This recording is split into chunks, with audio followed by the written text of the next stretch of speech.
U.S. President's son thought of himself as an amateur porn star, which brings me to the second witness at today's trial, Zoe Kestan. Zoe Kestan, the witness number 2 today, at this very moment, still has an active OnlyFans account where anybody in the United States and across the world for $9 can go download content that still features the U.S. President's son. Some of her only, and some of this has to do with Joe, ironically, right? Joey is due to the mandatory minimums. Hunter Biden's exes testified against him in court where they're in trial, and look who showed up. This was just one woman of others who were on the stand telling the jurors that Hunter kind of is or was a crackhead during the time that he bought that gun. And so we'll go through some of the trial updates and see what happened. But Hunter Biden arrived in court and he was not alone. He had mommy also show up again. Here is Jill outside the court showing up alongside Hunter, the police barricading the doors, the line, so that she can enter to support her 50-plus-year-old son during this trying time. And here's some audio on that, so you can hear some of that. All right, here she comes. That's nice. All right, so there is Jill going into the courthouse. We're familiar with why she's there. Remember, on yesterday's program, we learned that Hunter called her a vindictive C-word. Wasn't very happy with Mama for some reason. Says that she was trying to throw him into sobriety, and he wasn't wanting to go to rehab and other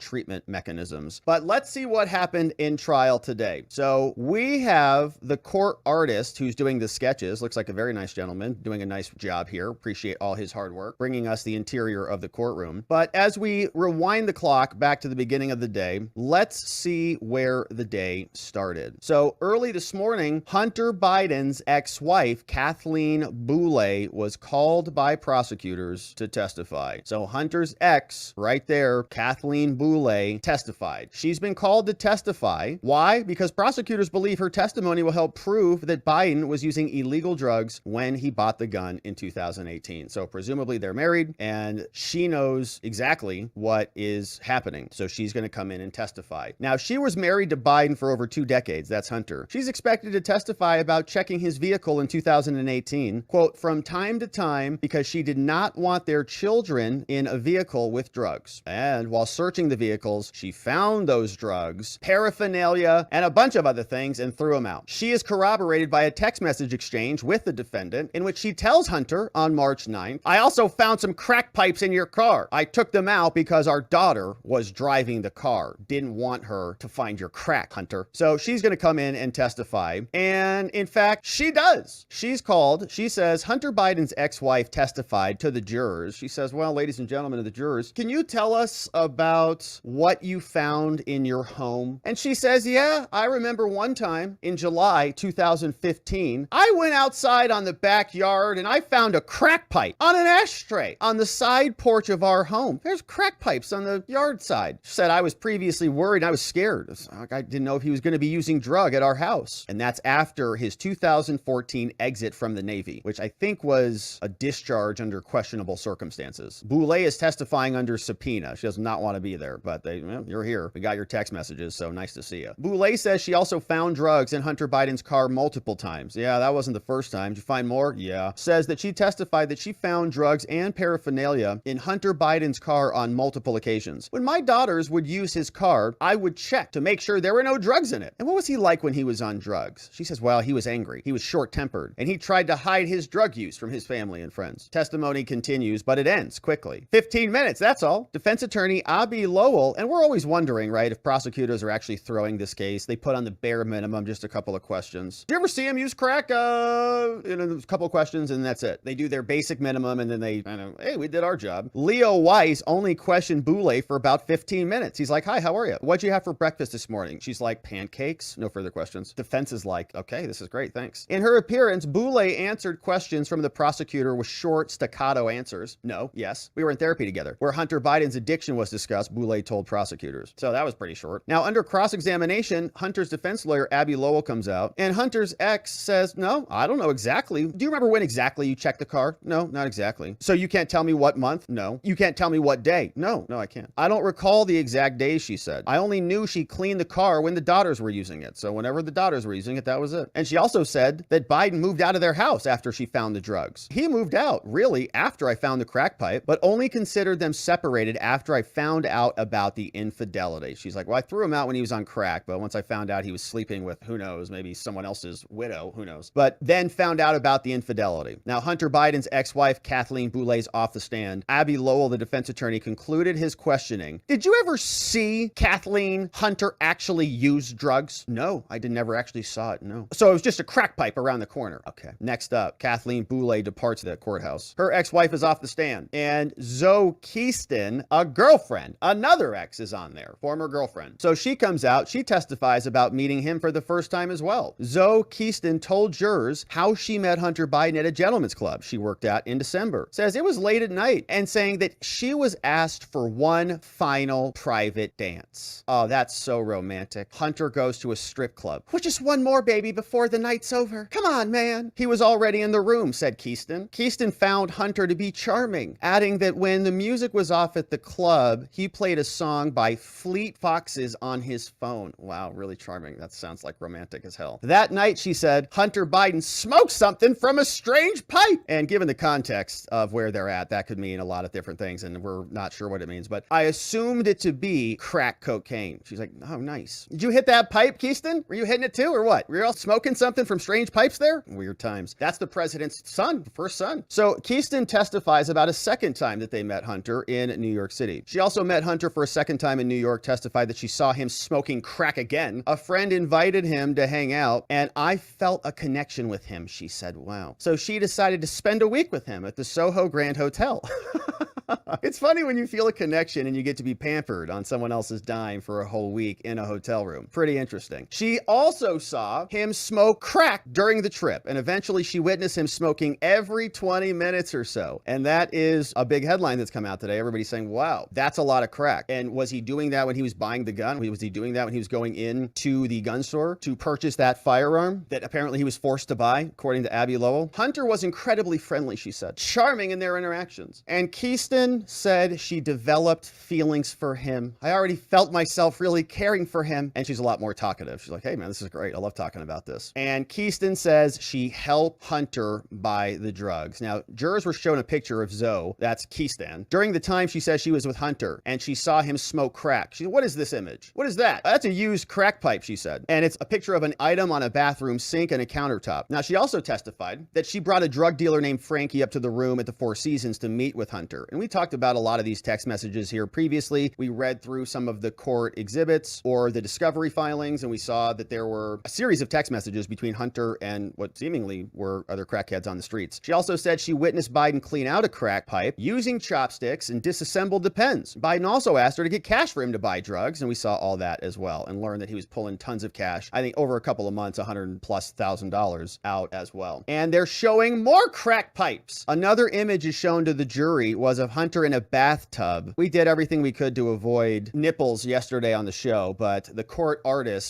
rendered the nipples in the rendering of the photo. Oh my gosh. So the court took a break. They showed a lot more about this. Prosecutors introduced even more pictures of Hunter into evidence. They talked about it from Zoe, and one showed Biden wearing a shirt that said addicted with an Adidas logo as well. That was made to look like a marijuana plant. So she says, I thought that was funny because he didn't even smoke weed. Come on, that's a little too light for him. You need the crack cocaine, baby. Get the good stuff. All right, so that's what happened. They break for lunch, and they're giving us some analysis. They say Hunter Biden hasn't reacted much to testimony, but jurors paid attention to his ex. And so a lot took place today, and it looks like we've got our friend Garrett who is joining us. And so let's pull him up. Mr. Garrett, can you hear us, my friend? Yes, can you hear me? You're in Delaware, is that right? Yes, I've been there every day. Hunter has a entourage of people behind him, not just the Secret Service and U.S. Marshals, but a lot of big hitters from Delaware. Obviously, Dr. Jill, I say that in quotation marks, she is there. Everybody has seen the courtroom artist rendering of that. But, you know, there was a little bit of controversy yesterday. As I was taking a small break outside of the courtroom, I went to go get a drink from the water fountain like you do, and Hunter's wife came up to me and basically accosted me and said I had no right to be there. And I didn't respond in the moment because she was flanked by Secret Service officials, and this is the back of a courtroom. Remember, this is what the decency family is all about. But I was going to explain to her that I don't know where, she comes from a remote village in South Africa, and I don't know how they do things there, but in the United States, members of the public can observe criminal proceedings. I don't know where she gets this idea that I'm not allowed to be there. It's utterly preposterous. But that's the president's daughter-in-law dropped the F-bomb and said I'm a Nazi POS, which is ridiculous, of course. I'm not a Nazi in any way, shape, or form. Anybody who is any real opposition to them, and we have no opposition to them per se, we're just about the truth. And this device, which was entered into evidence yesterday, I know this has been an opening monologue, and I sent you the link to all the exhibits, or some of the exhibits that have been admitted, so we can discuss those. There's so much lurid material. I do want to let people know, and you probably mentioned this, Robert, is that of the two trials, this one is not as interesting as the one coming up in California, because the one in California is tax evasion and many more financial transactions. And as a nerd, I really more interested in that than I am the gun case, but it is a first, and I wanted to be here to learn. And we have learned a couple of new things from this trial. I urge everybody to go to bidenreport.com if they haven't already. A couple of new things that we learned. We learned the name of the 80-year-old who found the gun in the trash can after the president's daughter-in-law dumped it in there. We have the fact that Hunter took Joey's Cadillac to the gun store to illegally purchase the gun. Hilarious. We didn't know that before. So even the trial that the prosecutors brought charges in that had nothing to do with Joe, because they want to protect Joe, there is still some connection, which is Hunter drove his daddy's car there. I find that hilarious and ironic. But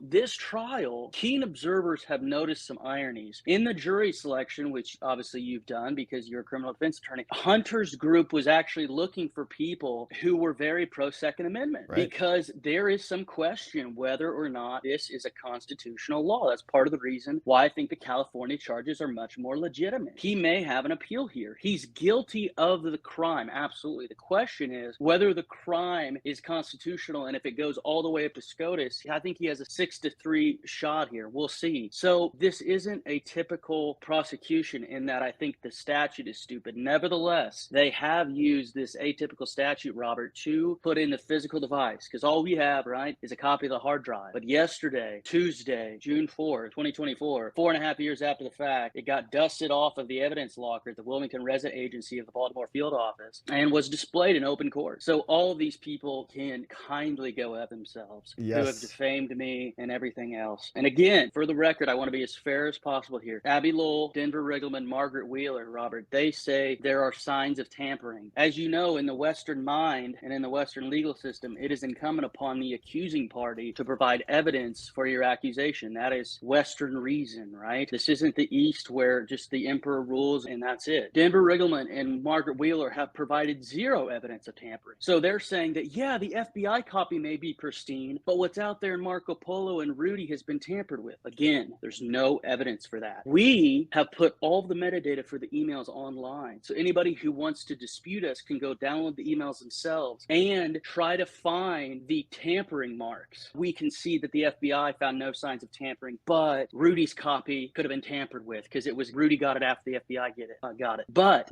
they who are putting forth that claim have to provide some form of evidence that it's true, and they haven't. So we can take this as many angles as you want. The U.S. president's son thought of himself as an amateur porn star, which brings me to the second witness at today's trial, Zoe Kestan. Zoe Kestan is the daughter of a Jewish South African lawyer, very accomplished, very sharp. He's an IP lawyer in New York City. Zoe dated / was the hooker / was the stripper for Hunter Biden. He shot multiple amateur pornography videos with her. We have correspondence between Hunter and a Brazilian-born stripper in Boston who filmed the sex encounter. So there's many reasons why Hunter's lawsuit against us is stupid, Robert. One of them is that he uploaded this stuff himself. Zoe Kestan, the witness number 2 today, at this very moment, still has an active OnlyFans account where anybody in the United States and across the world for $9 can go download content that still features the U.S. president's son. Some of her OnlyFans sex videos still has Hunter's genitalia in them to this day because she was with him for over a year. So Zoe Kestan testified today, Kathleen Buell. No greater anger than a woman scorned. I know I'm paraphrasing that idea, but there are many women scorned at Hunter, and that's coming to bite him in the ass. And, it's a little bit of justice. Joey's going to pardon him or commute a sentence. Remember, all they want to do is get past the election. election because it's going to be politically unpalatable for Joey to pardon him or commute his sentence before the election. So that's why they wanted to push both trials beyond the election. So even if he gets convicted here, I don't think there'll be a full pardon because Joey wants to be able to say he picked the lesser of two evils, but I do believe he'll be commuted. And that's the great thing about our Constitution is it does afford Joey. Now, he isn't there legitimately. He cheated, but nevertheless, cheat or not, he is in the office, and that affords him the presidential pardon power at the federal level. And it is beautifully unconditional. And so that's why Hunter still has a couple of hair follicles. If his daddy didn't have that get out of jail free card, I think he would have lost all of his hair by now. Well, before we get there, what's your impression of the jury and what we've seen so far? We've been getting it all secondhand, like you saw us earlier. We've been getting it from CNN and getting their jury breakdown. And from what we've read, it sounds like some people are very emotional in this testimony. They're hearing his audiobook. Maybe they're empathizing with him. They're sympathetic to him, saying he's a recovered drug addict. And maybe this case is, like you explained earlier, something that's unconstitutional. And many people here are also making that same comment. You know, this is unconstitutional, and I would just nullify on that basis alone. Whereas we're saying, well, you know, no one's above the law. Equal standards apply. And you certainly want to prosecute to the full extent of the law, just like they're doing with Trump's false business records. So what are you seeing there? Are you feeling like the case is, from our perspective, the evidence is so strong, it would be shocking if they could not convict him. But it's Delaware. Joe Biden's been there for decades and feels like there's a lot of pressure. Joe Biden sitting there in the front row staring at everybody. Secret Service has filled the room. What are you thinking? Well, that's a very good question. And a couple of things come to mind right off the bat. Number one, the jury it's a cross section of Wilmington, I'll say that. It is the District of Delaware, which means it's a statewide district. A couple of states like that in the United States are like that, right? You have the District of Vermont. Now, Illinois, where I'm from, has 3 districts. I'm in the Southern Illinois District for federal court. But it seems as though the jury is only from Newcastle County, because anybody from Delaware will tell you that the differences between Kent County, Sussex County, and Newcastle County are stark. And Delaware has the lowest amount of counties in the country. It only has 3. If this jury were made up more of Sussex County, you'd get a lot more whites and everything else. I think there's 7 blacks, 5 whites. That is almost proportional to Wilmington, but not quite. Wilmington is like Mississippi. It's a very black-laden city. And so you can argue that if it were Newcastle County Court, Hunter would have a representative jury. But it's not representative of Delaware. There's more minorities in the jury than there are outside of it. That's another angle to this, meaning that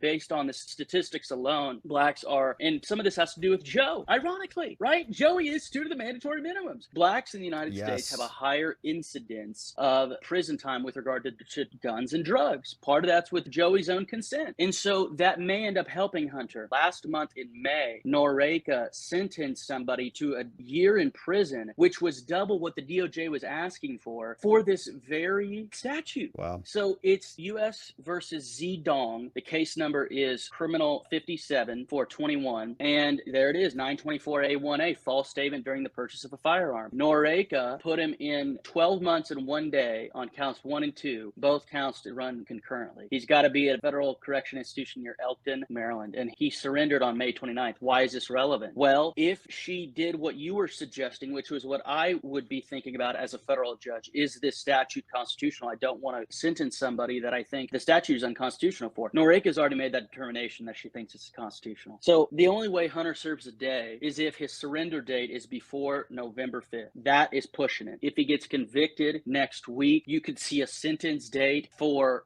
as late as August, and then you could have a surrender date, in December. All Hunter is looking for is a surrender date after November 5th, because even if Joey doesn't pardon him, DJT commuted Roger Stone's sentence the day before he was to surrender to the BOP. So that's another thing going on. The jury, I would say, is not overly emotional. There's only been a couple of times of laughter. One thing that is apparent, and you'll not get this from NBC or CNN, the Bidens have been extremely unprofessional in the gallery. While the prosecutor was holding up the laptop, Melissa, Jill, and Ashley were either crying or shaking their heads. The family and his friends behind Hunter, behind the defense table on the left side. In the bench, the jury can see all this, Of course. That's why I didn't say anything back to Melissa, by the way, because it's such a despotic regime that the U.S. Secret Service approved of her verbally accosting me. And yet if I did anything back to her, even verbally, I'd probably get a forearm in the chest. That's the level of tyranny we're living under. So you have SS officers sitting right by Melissa. You got the U.S. Marshals. Those people, not the U.S. Marshals and SS officers, who I think are corrupt, but nevertheless are stoic in their corruption. The Bidens are reacting visibly and sometimes audibly to the evidence presented in the trial. They're acting like 7-year-olds. And you'd think that somebody objectively, even if I didn't know these people from Adam, somebody would have coached them and said, hey, you're the U.S. first family. No matter what happens here, you have got to have a stoic face on. We can cuss to the wind all we want from 5 p.m. to 8 a.m., right, amongst ourselves. But when you're in the courthouse, you've got to be stoic and you've got to have your game face on. And they just pissed that to the wind. I mean, I would say without exaggeration, every half an hour, there's a visible shaking head. And remember, I'm 2 rows behind them. That's the thing. Before, Melissa accosted me, I was on the other side of the gallery on the second to last row, and there's 5 rows. So she would have had to manually look back just for me, and I was in the middle of the row, not saying anything with my hands in my mouth. But these people are so emotional and can't take any criticism. I told one of my fellow writers there yesterday, I mean, have any of these people played high school sports, Robert? I mean, I was in high school basketball, downstate white Illinois high school basketball, which is basically like JUCO college, right? Like I played AAU ball. Serious ball was played in St. Louis and Chicago, right? And the D1 players make it there. I was all state for the lower rung of high school basketball. And you had to face hecklers. Have the Bidens never faced hecklers in their entire life? In high school, I got the experience of if you airball one, the opposing student section will yell airball for like 5 minutes straight. And guess what? At 18 and 17, you develop thicker skin than the U.S. first family. Like some people think that I went up to Melissa and cussed her out and said, how can you marry such a degenerate son of a bitch? Which is true, right? But I didn't, because she's a 5'1" female. So not only did Hunter get emasculated, he showed that his family has no sobriety, both literally and figuratively. Well, it feels to me like they're cracking or something is snapping. I mean, there's a major trajectory shift in the polls. We're seeing that all over the place. It looks like Trump has this energy, this momentum. And as you were speaking, I was thinking about even the double standard. What if someone in the Trump family costed somebody who was investigating the Trump family standing outside of Manhattan Bragg's DA or something, right? It'd be a national story, total meltdown. There was some play in the story. NBC covered it, and I know that it did show up in the story, but the other elements of this about them having these little blowouts in court, what I've been seeing in the media is really a lot of cover up, a lot of there's tears and the jurors are emotional and this whole thing, or people are wondering why the charges were even brought in the first place and all this stuff. So the double standard exists even in this case. Obviously, Trump is being prosecuted in one of the most rigged jurisdictions against him in the country. Biden gets the exact opposite, right in his backyard, where Joe Biden's had his little fiefdom for the last 30 plus years. And so, you're there. I think it is a tribute to your work, the fact that they are so upset even at the sight of you that she comes screaming. It's so pathetic. I mean, in life, you have to buck up and face who you perceive your enemies to be with a clear mind, right? This is a joke. This is 7-year-old behavior. And I'll say that the Biden family behind the defense table is more emotional than the jurors. I've seen nothing. Let's put it this way. If I were a defendant, I've seen nothing from the jury emotion-wise that would give me cause for concern. They're taking notes both when Lowell is speaking and when the prosecution is speaking. And I would tell you differently if the facts bore that out, right? Anybody who follows us knows that we defend Hunter when there are lies about him, and we tell the truth when there are not. So Miranda Devine will talk about this. Josh Boswell will admit this, that they are visibly shaking their heads if anything is said by the prosecution that they disagree with. And let's put it this way. The judge has the discretion to decide what is allowable in her courtroom. Some judges won't even allow that. Noreika is, partly because of the intimidation factor. I mean, you have for this Secret Service there. I dipped out 5 minutes about 4:25 today to go look at the other courtrooms, and there wasn't a soul in them,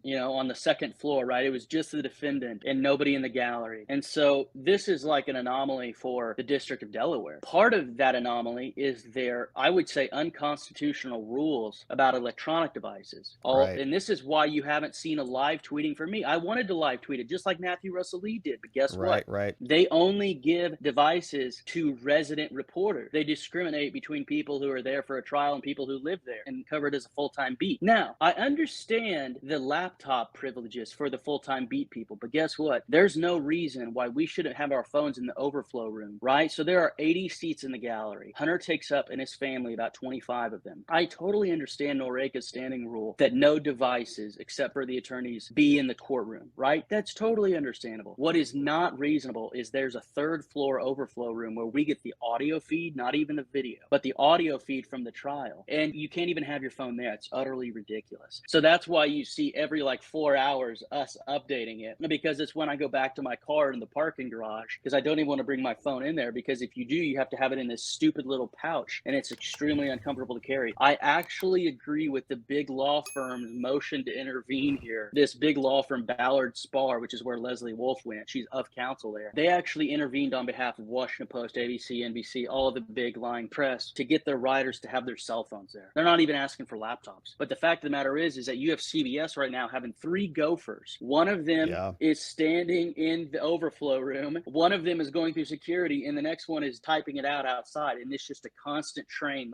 It is a disaster. So crazy. I wanted to tell you that, though, because that's an insider baseball thing here that's pissing off everybody righteously. I get the courtroom is sacrosanct. I get it. But if you have an audio overflow room, it is an abomination that you can't have your phone there. Yeah, I've noticed that. It's been difficult to get good information from this. People are outside reporting. I think I saw CNN. They were holding up their scribbled notes. Somebody sent in, jury select. I'm like, that's it? That's what we get of this whole thing? But I wanted to ask about the judge, right? Mary Ellen Norica, because we have covered her for some time here. She was the one who really put the speed bumps, the brakes on the whole plea deal, which in my opinion would have maybe gone through if it wasn't the president's son and he wasn't so stubborn. If he would have just accepted this plea deal, I think that it would have been a much better deal for him. He wouldn't have been ultimately prosecuted and could have avoided all of this, but he didn't. And so they only moved forward on the charges that were already part of a rigged plea deal, basically. This was one of the most ridiculous charges. We can even agree, even looking back on it, like, okay, this could maybe even be unconstitutional. That's how bad this was. And so the analogy that we were using here on the show was like, if somebody gets in an aggravated DUI, they blow through an intersection, hit a car, kill a family, whatever, right? Tragic scene that happens all the time. They pull that person out, the guy who caused it, and they just give him a red light ticket. And they say, well, we're going to forget about all that other stuff. And then they give him a red light ticket plea deal. This would be the plea deal to Hunter. And then he rejects it. He says, that's ridiculous. I don't want anything like that. And they would ultimately go away anyways. And so now they're only essentially going to trial on the red light ticket. They're kind of forgetting all of this other stuff that you've covered and chronicled for us for over the years. So from the inception, this thing is basically a jaywalking ticket, a slap on the wrist, and that's what they're going to trial on. And the judge really caught the whole thing. I mean, they were just if Hunter would have just shut his mouth for 2 seconds and accepted this whole thing could have been avoided. So I wanted to get your take on the judge and how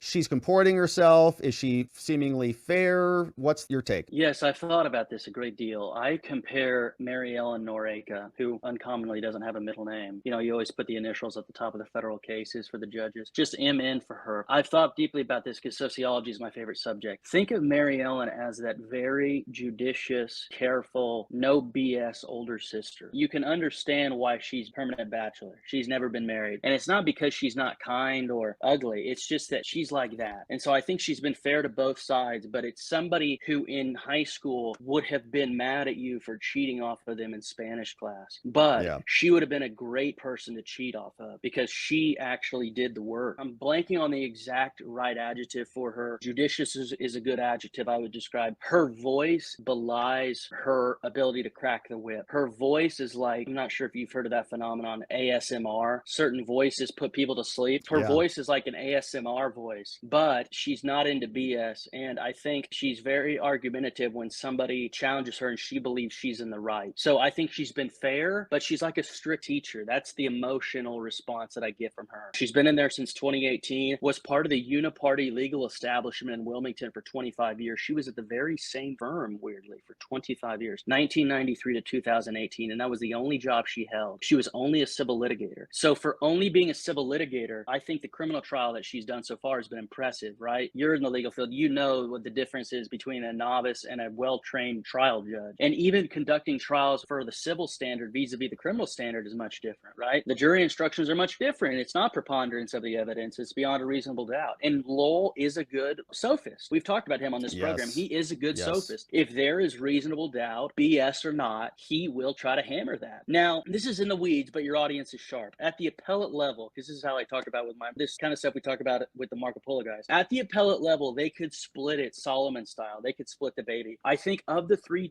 paperwork charges that Hunter has, the third one is most ripe for overturning. That is owning a firearm and being an unlawful user or user of controlled substances. I personally think that's unconstitutional because those stipulations aren't in the Constitution. The first two of making a false statement on a form, that I understand. That I think is more constitutional, put it that way, for multiple reasons. There's a scenario where you have a gun but didn't purchase it. What does that mean? What if you inherited it, right? That means you wouldn't have to go to the gun store to fill out the form. But if you're on drugs and somebody breaks into your house, by that definition, selection. Let's say you're a crack addict and you smoked crack at 10 p.m. This is literally going to come up in the Third Circuit Court of Appeals. I promise you, Lowell's going to appeal this. Even if they get the commutation, you can still appeal it even if you get the commutation, because commutation just deals with punishment, not the underlying felony. If you're a crack addict, smoke crack at 10 p.m., and somebody breaks into your house at 1 a.m. and you shoot them rightfully in the face to protect you and your family, based on that statute, it would be unlawful for you to have that gun. I don't agree with that. What's much stronger is the 2 false statement charges. So again, if Hunter's crew were intellectually honest, and they do have one person named Vinny Staropoli watching every interview I do, right? Because then they transcribe it and put it in their BS lawsuits against them. But if they were intellectually honest, Robert, I'm serious, they would see that we're fair to them. The third charge is likely unconstitutional because I'm a Second Amendment absolutist. And the Second Amendment won't work for every people group on planet Earth. It only works for those who have self-government ability, sobriety, impulse control. That's what our official statement was in response to Melissa Cohen, the 5'1" verbal terrorist. You have to have self-control. That's a fruit of the spirit. She don't have it. So I'm not saying the Second Amendment, but when I say a Second Amendment absolutist, I'm not saying it works for every regime of all time in human history. I'm saying it works for America because we at our founding had impulse control, meaning you don't just go over to somebody's house and shoot them or bring a gun in public, right? But if you lose that self-government, there will be chaos. So I think the third charge is unconstitutional. The first 2 are constitutional. Hunter is clearly guilty. The only thing they're betting on right now is a juror who lied during the selection, who broke the oath. Maybe they love Joey. The juror that I would worry most about, by the way, NBC and CNN got this wrong too, of course, even though it doesn't help our political cause at all, is that both the woman on the jury and her husband are retired SS officers. Now, the husband was an officer. One juror he was a secretary, right? Nothing wrong with that. I love him. But the Secret Service employee that's on the jury was an administrative secretary at the Secret Service for decades. Her husband is also retired, and he worked at the White House and was an actual officer with a gun. But it makes it sound worse if he's on the staff currently, right? I would have struck that, right? You get 6 strikes for any cause. You don't even have to articulate a reason. You know that. As a defense attorney, that's one of you cherish that golden ticket. I don't want that guy for some reason, and you don't have to tell the court why. So I love striking. You remember, my natural impulse is for defense. I've never wanted to be a prosecutor. I love the standard of beyond a reasonable doubt, man. It gives me goosebumps. It's so freaking rare, and it's unanimous. It is a beautiful thing. I watch this word, but it has to be unanimous, beyond a reasonable doubt. It's freaking beautiful. So when I go through this and listen to Abby, he's a sophist. I could try this case better than the AUSA's on it. Not because I'm a better lawyer than them. I'm not ridiculous, but it's because they don't know the facts as well as me. Lowell is going to bring up all of this extra shit that has nothing to do with whether he lied on the form or not. And there's just so much that has went on, but so little of it's new because of the laptop. Let's pause on that prosecutor point, because I want to come back to that about how the prosecutors are conducting themselves in this case, because it's a little shocking to me that they would be behind rigging a plea deal, rigging this diversion deal, creating this. My understanding is David Weiss didn't even want this to come about for a long time. He was trying to get a non-prosecution agreement actually crafted before filing charges, just dismiss it before it even percolated at all and moved its way through the legal system. But before that, I wanted to just pause, because you made a comment and I, made a smirk, and I was kind of laughing at you being sued and being monitored by these people all the time. And I don't want to make light of that. The reason I do that is because you are so effective. And I think that is exactly what this shows. You're just under their skin to such a degree that it's wild. But many people want to know how they can support you as we're talking about this, because I know that you've got lawsuits that you're facing. Thank you very much. Yeah, right now we have outstanding $92K in legal bills. In 2023, we paid $295,000 to lawyers to just defend ourselves. These are totally frivolous cases, totally ridiculous. I mean, even Richard Epstein from LA ruled for us. So the main site, our GiveSendGo, is just at fightbiden.org. You can find it on GiveSendGo, but we bought that $7 domain name and redirected it. So fightbiden.org has all the information you'd ever need as a donor. It has the case file, the link to the case docket, because if you're a nerd like me, you never want to give to a legal fund if you don't know the pleadings, right? You can go see the BS yourself. And we found a nonprofit Christian group in California to represent us against Hunter in the federal case. He's suing us in the Central District of California, hilariously the exact district that he's getting indicted in the trial in September's in. Fightbiden.org is the legal defense fund. Another way to support us is go to BidenLaptopReport.com. That is the link to get a physical copy of the dossier, which sits above your right shoulder. And the e-reader, which I urge everybody to read tonight as you listen to Robert and I speak, is at BidenReport.com. Go to the keyword search feature. feature at the top right. It's intuitive, just like you would navigate a web page. Go to our e-reader at BidenReport.com. Keyword search Kathleen, Zoe, Hunter, Hallie, Gunn, Jansen's, StarQuest. These are all things going on in the trial. And I think that's what is fun about being there. And I'm going to be there the next 2 days. I think what's going to happen is they're going to get done on Friday and do the deliberations on Monday. But those are the two ways to support us and promote what we're putting out. We put out all of it for free on our X. All of our usernames are the same. About 6 months ago, we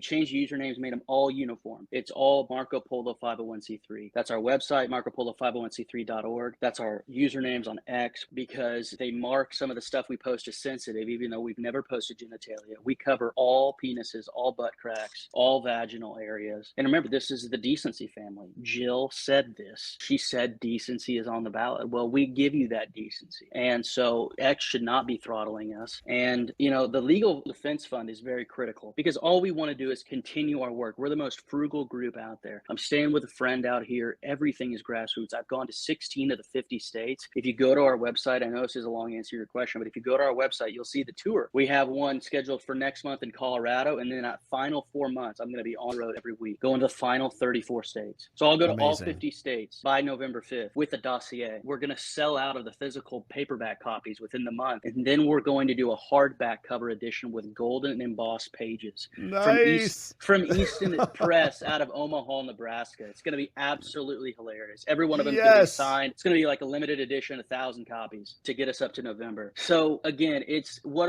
are we? We're an OSINT group. What does that mean? We scour the internet. If it's on the internet and we can't find it, it's an embarrassment to us. So that's what we do. We're OSINT Collective. The reason why I think Melissa hates us so much is you usually see these things on the left, like the anonymous hackers, right? And DDoS. Right. I'm not a forensics person myself, but I speak with them daily. I'll explain it this way. I'll illustrate it this way. A couple of people on X are now realizing that the pseudonym emails that Joey was using, 67 Stingray, Robinware 456, Robert L. Peters, they've all figured out this site called Have I Been Pwned, which is to figure out if your email's in a leak. I was doing that shit in 2021. I would just go through the emails, all 128,000 of them, find Joey's pseudonyms, and then plug it into Intellex and see all the data leaks that it's been on. So there's so much. I mean, beyond just, like I said, the amateur porn star, Hunter still has active Pornhub accounts. They still have active pornography accounts to this day. Venmo, here's something in our dossier. Venmo had to change their source code for the Bidens because the Biden family, even though they were the U.S. first family, made their usernames so easy to guess that any pissant who had an internet connection and a Venmo account could see who Joe was paying for how much and when. These people have digital AIDS. That's what we call it,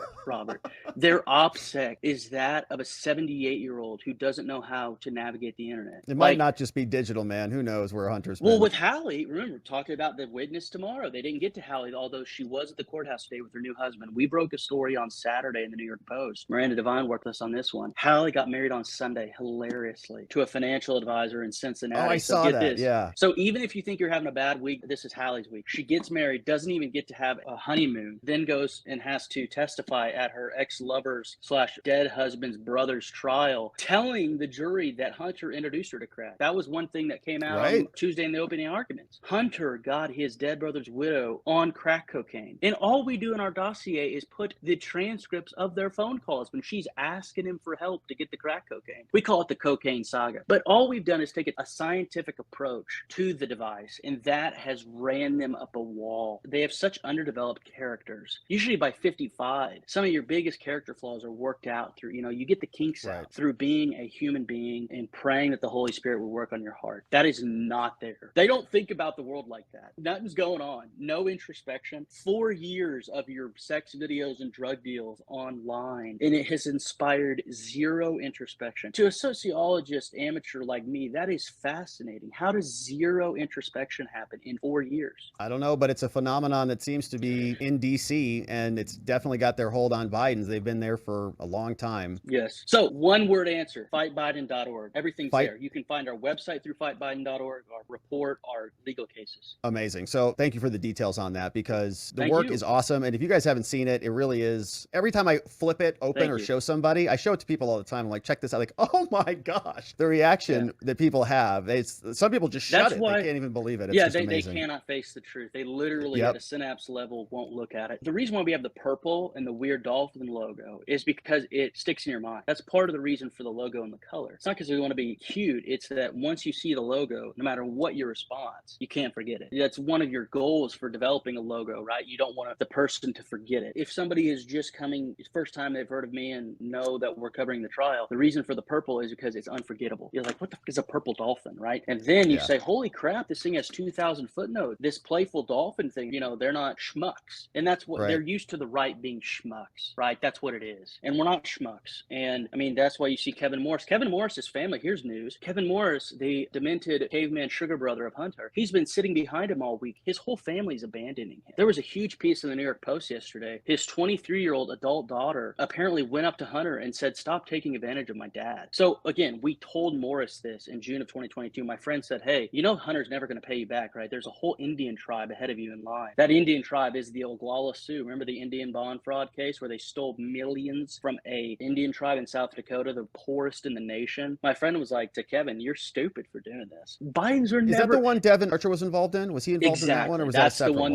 No, that is the Oglala Sioux. Hunter wasn't died because his daddy was the sitting VP, but Hunter was involved, and we put that in our report. If not for the direct securities violation, which we argue he was definitely in the conspiracy, 18 U.S.C. 371. They should have charged him, and even if he pleads guilty, he's a first-time offender, and he wouldn't have to serve any jail time, but he was definitely involved in the conspiracy. There's multiple emails proving that. He was involved in the placement agency, everything else. We go into the Indian bond fraud for about 10 pages, and so my friend told Kevin Morris there's literally a whole Indian tribe who still hasn't been made whole. So he's so nuts. So the only way Abby's going to get paid for this service, remember, Abby's doing this as an in-campaign donation to Joe. Abby's not being paid right now because Kevin tapped out of his liquid assets. Most of that $100 million is in real estate. The Malibu estate alone is 25 mil. So the liquid cash he has is dwindling, and this should cause Hunter, a reasonable person, to number one, dismiss the civil suits because he can't pay his lawyers. Right. But poor Hunter. Hunter doesn't have to pay his lawyers, right? We get 10% interest if we don't pay our lawyers, not Hunter. So this is Abby's service to the party with a capital P. He's not. The only way Abby gets paid is if the DNC pays him. He ain't getting paid by Hunter. Remember, this is classic Biden behavior. I did a talk last summer at the Wilmington Country Club. There were contractors coming up to me afterwards, or at the DuPont Country Club. There were contractors coming after me afterwards and said, Joey never paid his landscapers. Like, this is common Biden behavior. Interesting. His credit score's in the 500s, man. I mean, these are trash people. They don't pay you when they're supposed to pay you. And so none of this is surprising. Not my words. Go look at what their former business partners say about them. I wanted to come back on that prosecutor issue because you walked us through who's there and who was the first ex of Hunter who testified. Was that Buell? Surname Buhle, from Chicago originally. Yeah. So Leo Wise and David Weiss and these other prosecutors who were on it, they've been on this case for a long time, and we've watched them, in my opinion, try to make this all go away, right? The non-prosecution agreement was the first iteration, and there was some pushback on that. David Weiss wasn't special counsel, then he kind of was appointed special counsel, and so the whole thing was birthed, I think, out of a corrupt bargain and a corrupt deal. So now the idea that these prosecutors suddenly have flipped, and they're now like go-getter, hungry prosecutors who are going to go, you know, indict him and get him and bring him to justice, I just don't buy it. And I've seen many other prosecutions where often it happens with when cops are on trial. So we had a situation in Arizona where Maricopa County prosecutors charged a cop with murder, essentially, for shooting somebody, put on the weakest trial we've ever seen in the world against this cop who clearly murdered this dude. And he got off because it was kind of a thrown trial by the prosecutors. And so my question to you is, are you seeing that? Are you feeling that? What are your impressions on how they're performing? Has a flip gone off where they're suddenly irritated with Hunter now that he's shoved their plea deal back in their face? Or how is that looking from your perspective? Well, I create gradations of evil. And I think that Weiss is much more responsible than Wise and Hines about the covering up and letting the statute of limitations pass. Why? Well, because after the whistleblowers came forward in May of 2023, Weiss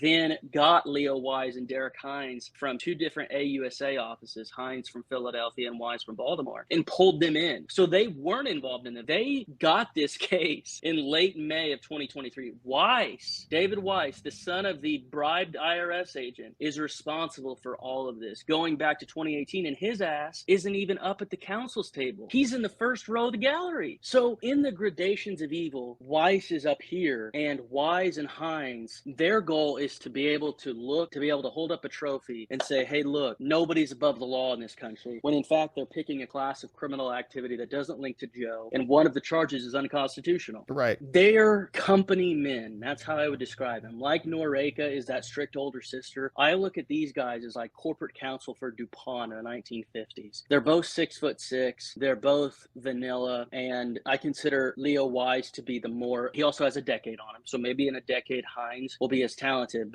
And it's clearly Leo Wise is taking the more complex prosecution in LA. That's Wise's baby. Whereas Derek Hines is the lead prosecutor here for the lesser charge. And so I think that Wise is the more contemptible character. Number one, he has no courage. He can't even look me in the eye. Because remember, Marco Polo is the one that broke the story that his dad went to the federal pen for taking $200,000 in the 80s in bribe money. This guy's from a crime family. David Weiss is a coward. He let the most serious charges of tax evasion, money laundering, and FARA violations pass because it's 5 years. Well, tax evasion is 6. But for standard felonies in the U.S., it's 5 years. And it should be, right? Because we are a country where you're presumed innocent. And the fact that Weiss, and by the way, he's only 71. Lowell is like 74 or 73, okay? The fact that Weiss isn't even getting off his ass and trying the cases. I hated that Durham didn't try Sussman. He farmed it out to the young guys. You're the special counsel. Get your ass up there. Right. Men reach a certain age at which they think they don't have to work hard anymore. I'm 70. I don't, it's more pronounced in lawyers in the professional classes. But Weiss should be trying these cases. He's the special counsel, but he farmed it out to his senior assistant special counsels. I don't like any of them. The number one thing going against Leo Wise and Derek Hines is they're treating Alexander Smirnov as if he's guilty and he has to prove his innocence. They have him locked up in Los Angeles, waiting to go blind. I don't know if you've been following the docket entries, but we haven't. But can you give us just a quick update on that? Because that's a separate case. So this is a separate. Yes. The special counsel's trying 3 cases right now: 2 against Hunter and 1 against Alexander Smirnov. 1 against Hunter in the Central District of California and 1 against Smirnov in the Central District of California. And then 1 here, as I stand here in Wilmington, Delaware, the District of Delaware. They have treated Alexander Smirnov horribly, and they got a really corrupt judge to put him in detention pending trial, and they got the trial kickback past the election. And guess what? He's being held on false statement charges. It's one thing to have somebody detained pending trial when they're like Sam Bankman-Fried and ripped off people for billions and or shot somebody in the face. So, who is he? What's the background on this guy? And I think he's a bad witness for Hunter. Is that right? Smirnov is the guy who they say lied on an FD10, or basically lied to his handler about taking certain trips, but they haven't proven it. And he, of course, because they haven't even had a pretrial conference. They just had detention hearings. So why do I bring Smirnov up in all this? Back in February, so he's been in the clink for more than 3 months. He's going to go blind because he has glaucoma so bad. And the special counsel's office is opposing him going to San Francisco to get eye surgery and coming back to jail. So these people are crooks. I don't know how Hines and Wise can sleep at night. They're treating Alexander Smirnov horribly. And whatever justice with the lowercase j and a fraction of whatever fraction of justice they achieve here in Delaware for 2 of the 3 charges, they are pissing down the drain. They're trying to both sides it, like Rod Rosenstein, who, by the way, is a mentor to both Leo Wise and Derek Hines and Robert Hur. The only thing I agree with Margaret Wheeler on, who we call Empty Womb, the only thing we agree with her on is that Robert Hur, Derek Hines, Leo Wise, and Rod Rosenstein are a Baltimore mafia. They're a Baltimore legal mafia. And they're all buddies, and they're all milquetoast establishment scum Republicans. And so they want to hold up Smirnov's decapitated head on a pike and say, look, we prosecute both sides. Guess what? Even if Smirnov is guilty for what they allege he did, it doesn't even compare to what Hunter did. And Hunter didn't get pretrial detention. So Smirnov gets 2 false statements charges, 18-1001, you know this very well, and holding him. Sussman didn't get detained. Danchenko didn't get detained. This guy, by the way, he has no constituency. I was telling my friend this last night. This guy's getting pissed on. Nobody is talking about Smirnov rotting and going blind in an LA jail because he tried to cross the Bidens. And Weiss and Hines are doing that. So if you follow Marco Polo, you'll get the nuanced take in this, which is this is disgusting. Weiss and Hines should let go of Smirnov pending trial. Let him not go blind. Remember, I posted this on my Telegram channel. 83% of Americans value their sight more than any other sense. And I'm a part of that 83%. I don't even care if I go deaf. I have to be able to see. They're going to literally make the dude go blind because he crossed the Bidens. And it's nothing more than David Weiss and his 2 stooges. I call them the limited hangout artists. It's nothing more than them wanting to appear impartial. That we go after Hunter and then we go after the guy who dares to oppose Hunter and expose Biden criminality. It's disgusting. That is such a good update. We really appreciate all your work. It's Thank you. Fightbiden.org. Thank you very much for your time tonight. And we'll do another show after the verdict and we'll work on the transcripts. All right. We'll see you.